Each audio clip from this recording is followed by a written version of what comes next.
When it comes to zombie movies from India, this one is pretty much the final boss. With that massive population density, no matter where you run, you're guaranteed to slam straight into walls of undead bodies. And with those surprise, hyper-enthusiastic dance moves, even at max horror, audiences still end up laughing their way through it. A huge cattle farm has been dealing with something strange lately. 63 buffalo dropped dead in just 11 days. The managers couldn't figure out why, so they called in local researchers to investigate. Enter Kanika. She may look laid back and a bit sarcastic, but she's a legit PhD in animal genetics. Led by the farm's supervisors, Kanika immediately inspected the dead buffalo and swiped a vial of blood for testing. She asked if there had been any other anomalies. A caretaker suddenly remembered something odd. Right before dying, the buffalo had become extremely aggressive. Some even started attacking each other. Kanika frowned. She'd spent years in biological research, and she had never heard of anything like this. After pushing the staff nonstop, she finally got the lab results back, and the findings were wild. The buffalo corpses were infected with a rare cordyceps fungus, the kind that can directly hijack a host's nervous system. On top of everything, the dead buffalo's blood was loaded with oxytocin. The factory manager could only shake his head. Yes, they had increased the oxytocin injections to boost milk production, but that still shouldn't make a buffalo drop dead for no reason. Kanika immediately ran a test on the oxytocin, and that was when she found it. Hidden inside was a special compound that helped the cordyceps fungus reproduce. Normally, any regular fungus entering a buffalo's body would be wiped out fast, but the excessive oxytocin acted like a perfect breeding ground, letting the infection grow unchecked. Her first instinct was to stop all oxytocin injections at once. But then a far bigger problem hit her. Milk from those sick buffalo had already been shipped across the entire country. Just as Kanika called the Ministry of Agriculture, a crazed buffalo suddenly burst through the door. And at the same time, people all over the region who had drunk the milk began convulsing. Their bodies twitched uncontrollably, and once their eyes turned pale, they lunged at anyone nearby, tearing into them without hesitation. One little girl drank a glass of milk and collapsed almost instantly. Her poor mother didn't even understand what was happening before her infected daughter tackled her to the floor. Meanwhile, a boy named Jimmy, who loved zombie shooting games, took one look at the chaos and understood exactly what was going on. But Jimmy was too small. There was no way he could fight off his zombified sister.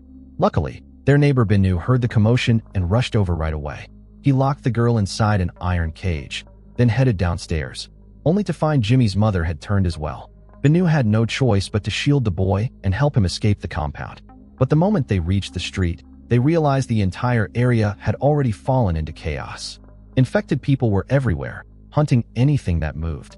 The two of them, one grown man and one terrified kid, ran for their lives, cold sweat soaking their backs. These things weren't human anymore. They were more vicious than wild animals in the forest. Binu hauled Jimmy onto a tractor, slammed his foot on the gas, and sped toward the edge of the village.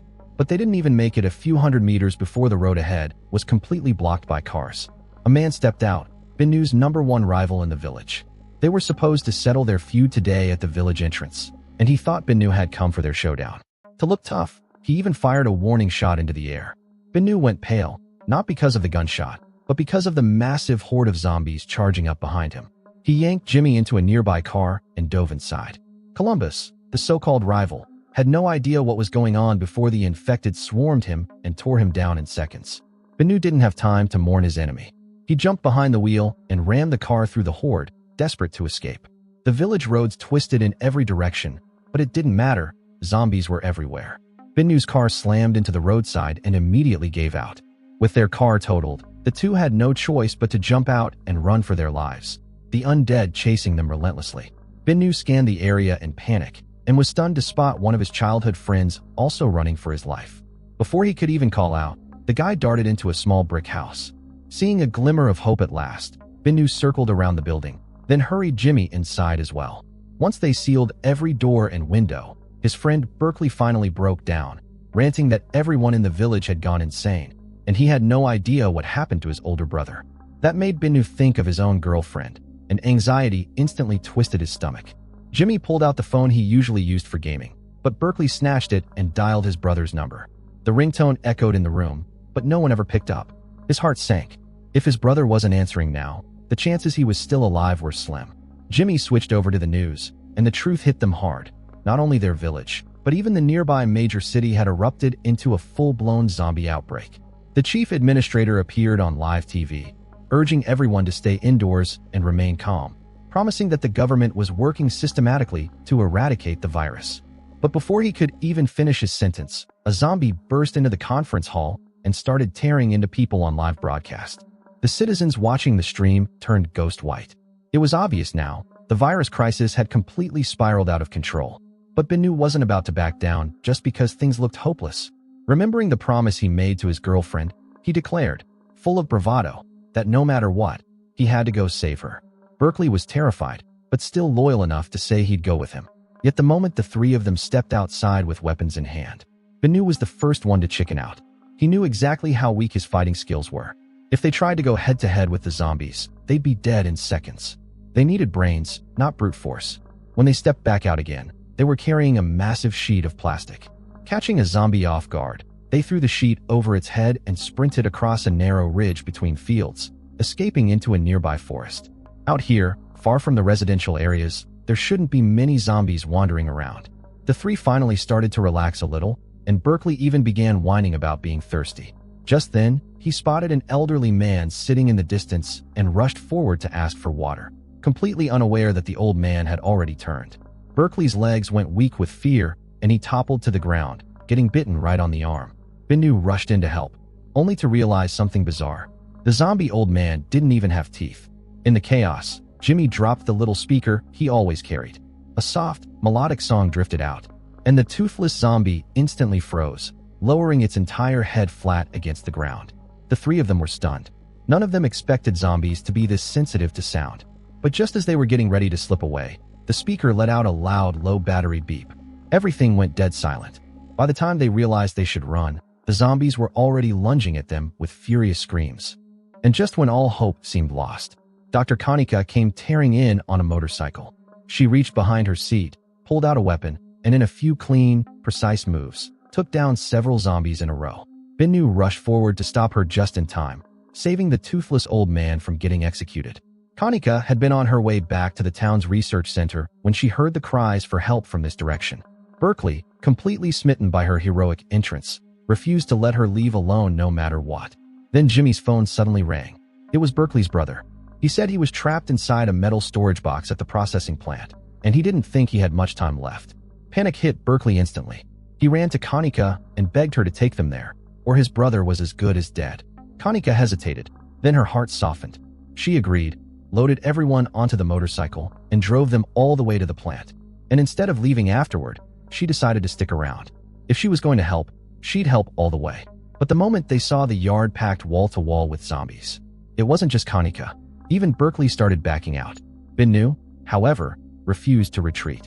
If he couldn't even get past this, how was he supposed to save his girlfriend in the next village? Kanika was moved by his determination, and a brilliant idea hit her. They wrapped their hands and feet with burlap sacks. A simple but effective way to stop zombie bites. Once everyone spread out, Binu deliberately made some noise. Every zombie in the yard instantly turned and charged toward him, but he'd already mapped out his escape route. Using the narrow pathways, he darted left and right, twisting through the gaps with surprising agility. When he finally ran out of room, he simply leaped up onto the pile of burlap sacks. Zombies ran purely on instinct. Climbing wasn't part of the package. Binu circled around on top of the pile, easily shaking them off. With the biggest threat neutralized, the few zombies left inside the factory were barely enough to warm up Kanika's blade. They cleared the area, cracked open the metal box, and finally rescued Berkeley's brother. They decided to spend the night inside the factory. The two brothers stared at Kanika with pure admiration, and after a bit of chatting, they found out both her father and grandfather had served in the military. No wonder she was built different. Berkeley's crush on her only grew stronger. Early the next morning, the group found a vehicle and headed toward the next village to rescue Binu's girlfriend. Kanika had changed her mind too. She decided to go with them. She was genuinely moved by how much Binu loved his girl, something that, in real life, wasn't easy to come by. Binu modestly shook his head, but his mind wandered back to their sweet moments together. With no warning, no build-up, the memory hit him. He and his girlfriend dancing to cheerful music, spinning and laughing, while bloodthirsty zombies behind them became nothing more than props in their romantic backdrop. But a sudden slam on the brakes shattered the daydream. A whole group of zombies was blocking the road ahead. Binu instantly recognized the one leading them. His rival, Columbus. Before he could even react, Kanika floored the gas pedal and plowed straight into the horde. But the mountain road was too narrow to pick up speed, and a few zombies clung to the windows, snarling. Binu kicked at them desperately, but in the chaos, Berkeley's brother got bitten on the arm. Everyone immediately spiraled into panic. After shaking off the last zombie, Kanika pulled over on a patch of open ground, ready to put Berkeley's brother down before he turned. Berkeley threw himself in the way, insisting his brother still had a chance. But when he saw his brother twitching, jerking his head in that familiar infected way, his instincts took over. Berkeley shoved his own brother into a nearby well. And that was that. The debate ended. No more tough choices. Except for Berkeley, who collapsed into tears, screaming his grief into the empty hills. Frustration flashed across Binu's face. He decided he should go rescue his girlfriend alone. This was his personal mission, and he couldn't drag his friends into danger for his sake. But the other three immediately shut that idea down. They said they were a team now, and no one gets left behind.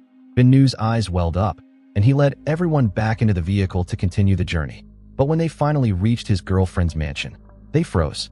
The entire place was surrounded by a sea of zombies, so many that the ground itself seemed to be moving. Berkeley and Kanika instantly chickened out. All that confidence they showed before, gone without a trace. Binu was on the verge of tears, begging them not to abandon him. Suddenly Kanika's eyes lit up. She remembered something about the fungus inside the infected. Aside from tracking sounds, zombies located prey through body heat. So if they lowered their temperature, the horde might not detect them. Berkeley caught on immediately and dove straight into a muddy ditch. Kanika rolled her eyes so hard it looked painful, but she grabbed a burlap sack, soaked it with water, and wrapped herself in it. That worked just as well to mask body heat. Moving slowly and carefully, the group slipped through the middle of the zombie crowd.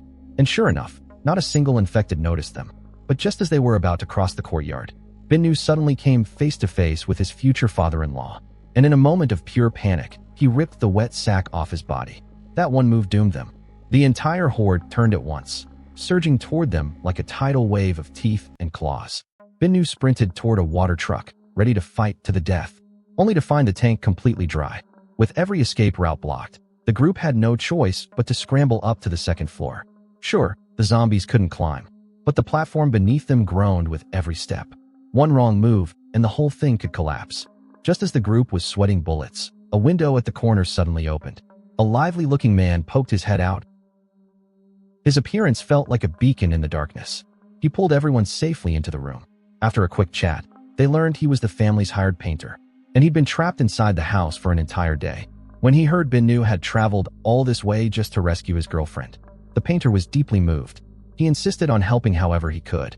The girlfriend's bedroom wasn't far, but the problem was the sea of zombies standing between this house and the next. The painter calmly told them not to panic, then pulled out his secret weapon, his trusty wooden ladder. He laid it across the gap between the two buildings like a makeshift bridge. Binu, desperate to save his girlfriend, climbed across first. The others followed one by one, and somehow, they all made it over without falling into the zombie pit below. After waving a grateful goodbye to the brave painter, the four of them rushed toward the girlfriend's room without wasting another second. Seeing the zombies sprawled across the ground, Binu felt a crushing guilt. He had arrived too late. But just then, his girlfriend stepped out from behind a curtain. Catching sight of the closeness between Binu and Kanika, she stormed out of the bedroom in a fit of jealousy. Binu chased after her, explaining everything in detail, finally calming her anger. With that settled, it was time to figure out how to escape the mansion. Binu considered retreating through the back door, but as soon as he peeked outside, he was confronted by an unexpected sight. His zombified rival had followed them. Seemingly acting with independent intelligence, the rival even directed his minions to smash through the front door. In an instant, Binu and the others were scattered by the zombie horde. Little Jimmy was forced to climb onto an iron rack for safety, while Kanika and Berkeley scrambled to the rooftop terrace. The zombies gave relentless chase, leaving them no choice but to improvise, bringing over wire fencing to slow them down. Binu wasn't out of danger either. He and his girlfriend were trapped on the balcony, with zombies both in front and behind. They knew this place would fall eventually. The group exchanged tense glances, silently acknowledging the truth. There was no more fighting. If they were going to die, they would do it together. But no one expected what happened next. At the critical moment, the zombies suddenly stopped their attack, all drawn away by the sound of music coming from the yard. It turned out little Jimmy had connected his phone to the speakers on the stage. The zombies, like sharks sensing blood, sprinted straight toward the stage. However, the rival Columbus wasn't affected by the music. He pushed against the flow, making his way toward Bennu and his girlfriend. His behavior was strange. He looked like he wanted to attack, but his body was fighting against it. Seeing this, Bennu's girlfriend ran over to help, while Bennu had no choice but to shove Columbus down the stairs. The group exchanged a look, silently agreeing. If you cut the grass, you must remove the roots. Together, they pushed the unconscious Columbus into the middle of the zombie horde, then rolled a gas cylinder over. Their plan was clear. They intended to burn these zombies alive. Bathed in the blazing firelight, the group piled into their vehicle, ready to head back to town. Kanika, a little late to realize, pointed out that Columbus had acted so strangely because his body might have developed antibodies. His nervous system wasn't fully controlled by the virus. But it was too late to do anything now. Columbus was completely done for. Yet no one expected the shocking twist. He hadn't actually burned to death in the fire, and Bennu's girlfriend had been bitten by him earlier. And that's the full story of Zombieland. Whether Bennu's girlfriend turns into a zombie herself or inherited Columbus's antibodies, well, we'll just have to wait for the sequel to find out.